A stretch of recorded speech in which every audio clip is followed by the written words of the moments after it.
name is Mark and welcome to my channel. Join me all year round, week in, week out, come rain or shine, and together we'll be fishing for pleasure.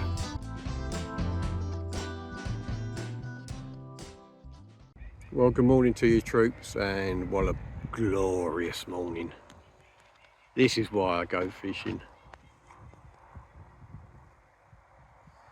It's the start of winter. The skies are absolutely stunning. Scratching around looking for somewhere that's not flooded. We found somewhere, hopefully. Can't tell in the dark, but it looks good. And this is what it's all about. A passion for pike fishing. Oh, I love a bit of it.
That was a good start.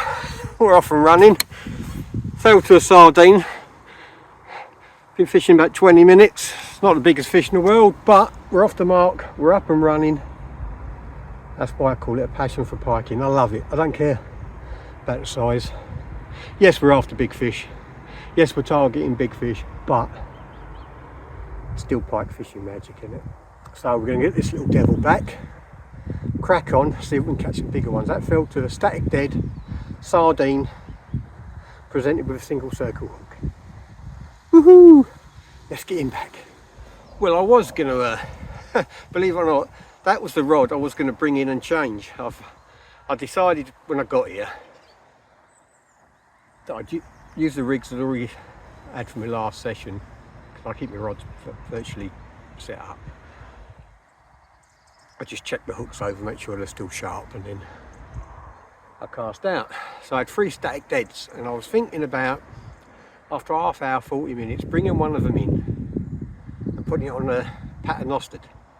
And this was the rig I was thinking about, and wouldn't you know, it went. So It's always the same. Sliding float, stop knot set at the correct depth, drill bullet, trace anywhere from 12 to 18 inches long, depending on the bait and the conditions and the debris on the bottom. So you put a frozen bait in, it's quite buoyant, so it'll come down nice and gentle, like, you know. So yeah, so that was a whole sardine. We're up and running. Gonna get this baited up, get it back out. Hopefully we'll have another one.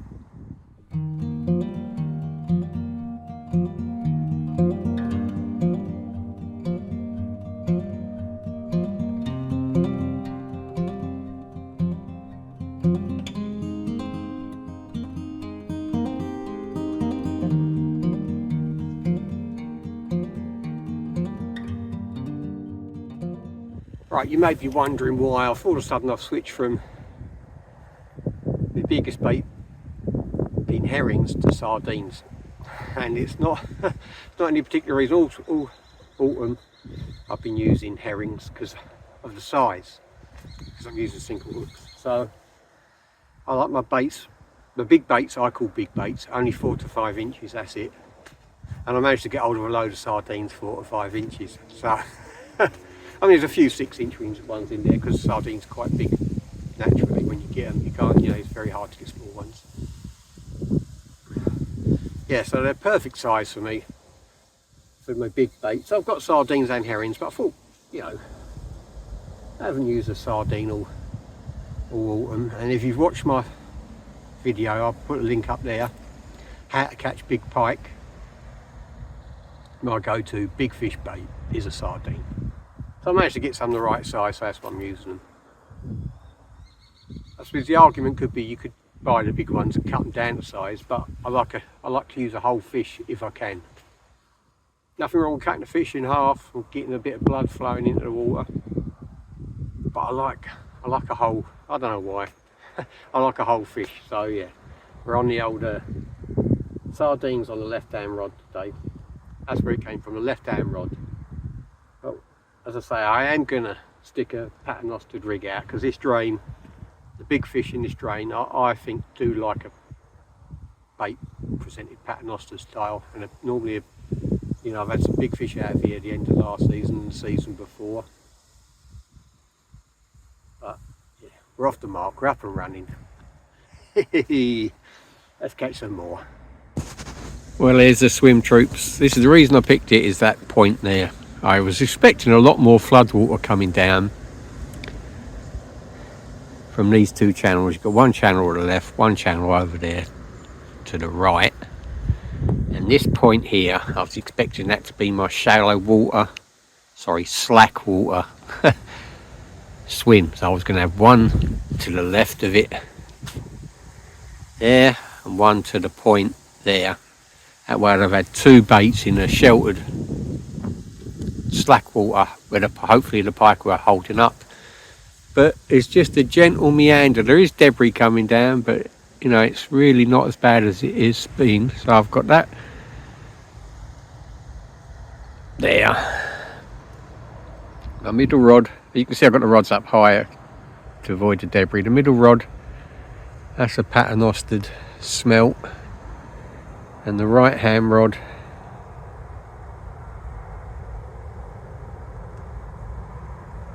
it's all the way down the right hand margin, that's a static roach. So that was the idea behind the swim.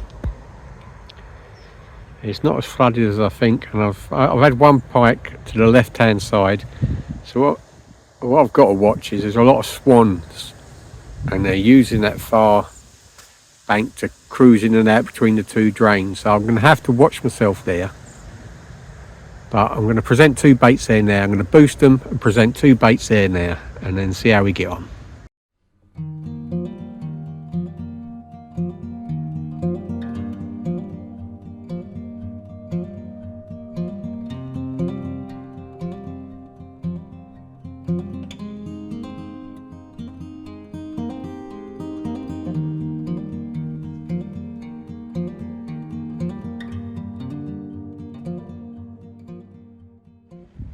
Well, I've changed hats if it brings me good luck today. been a long, hard day, as you expect sometimes this time of year. You know, it's never easy.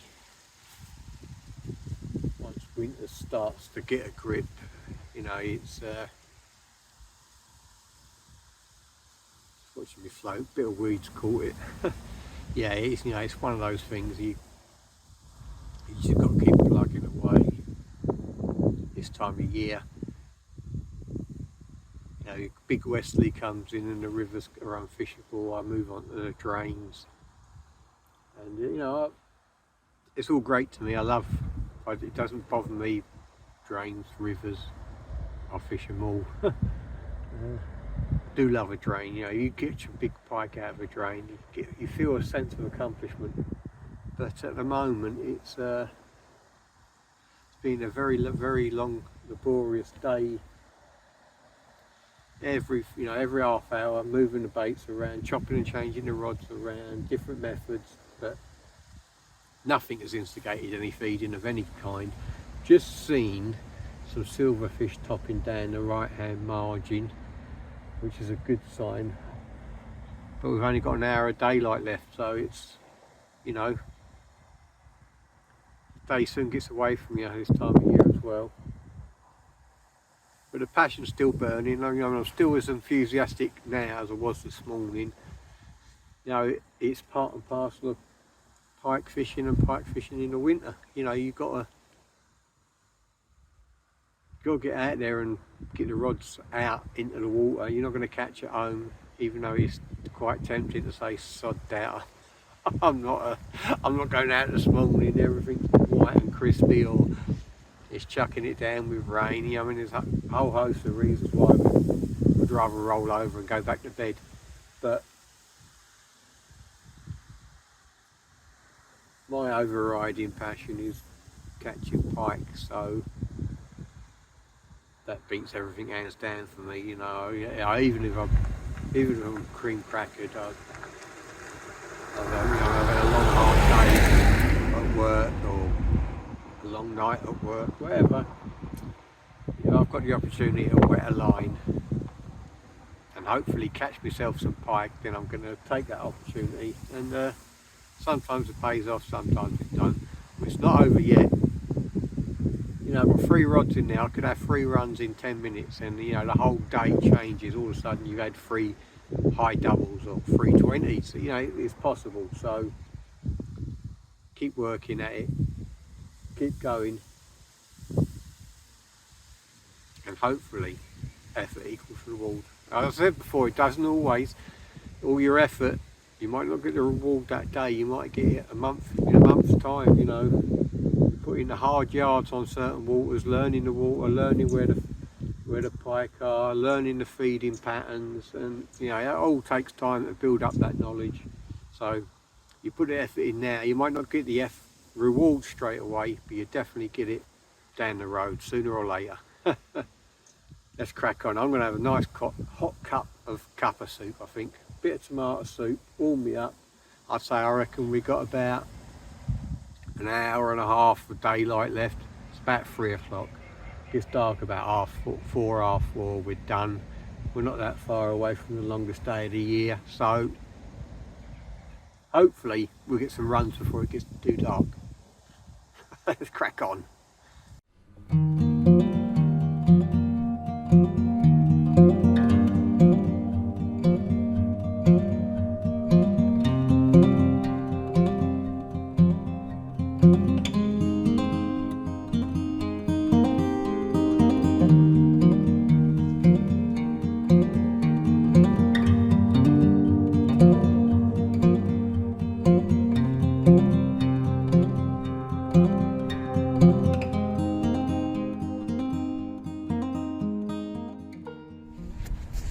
And once again, that inner demon among keeps us going, fishing into darkness again, hoping against all hope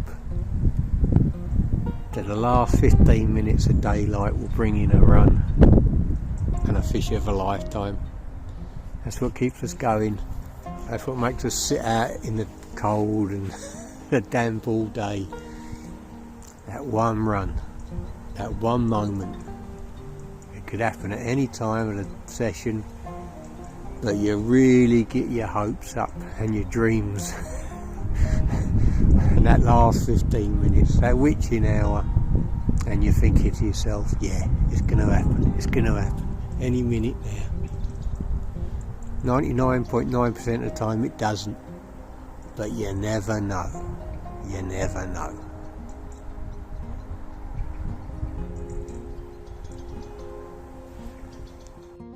Now I know we haven't set the world alight today, and what I meant by the title of this is a passion for pike fishing.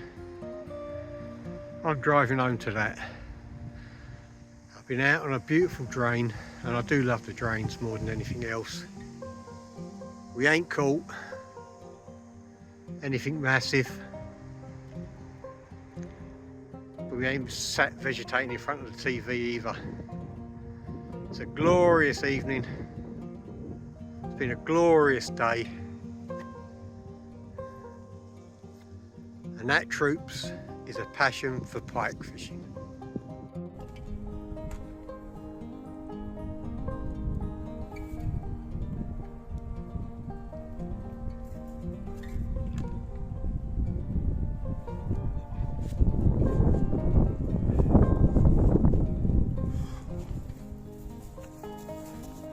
Tight line, troops, and I'll see you on the bank real soon.